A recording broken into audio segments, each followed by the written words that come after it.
ખેડૂત મિત્રો, ડીએપી કે યુરિયાની થેલી લેવા જાઓ ત્યારે શું તમને પણ પરાણે નેનો ડીએપી કે નેનો યુરિયાની બોટલ પધરાવવામાં આવે છે? તો સાવધાન, આજે આ વેપારીઓની દાદાગીરીનો પાક્કો ઈલાજ કરવાનો છે. વિડિયો ધ્યાનથી સાંભળી લેજો. ખુદ સરકાર અને કૃષિ મંત્રી ચોખ્ખી ના પાડે છે કે ખાતરની થેલી સાથે નેનોની બોટલ લેવી ફરજિયાત નથી.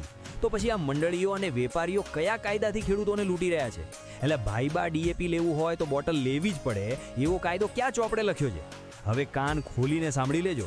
જો અમારે તમારી મરજી મુજબ પરાણે ખાતરની બોટલ લેવી પડતી હોય ને, તો તમે પણ ટેકાના ભાવે અમારી મગફળી લ્યો ત્યારે મગફળી ભેગો એનો ભૂકો અને ડાંઠાએ ફરજિયાત લ્યો. તો જ હિસાબ બરોબર કહેવાય ને, તો જ ન્યાય કહેવાય.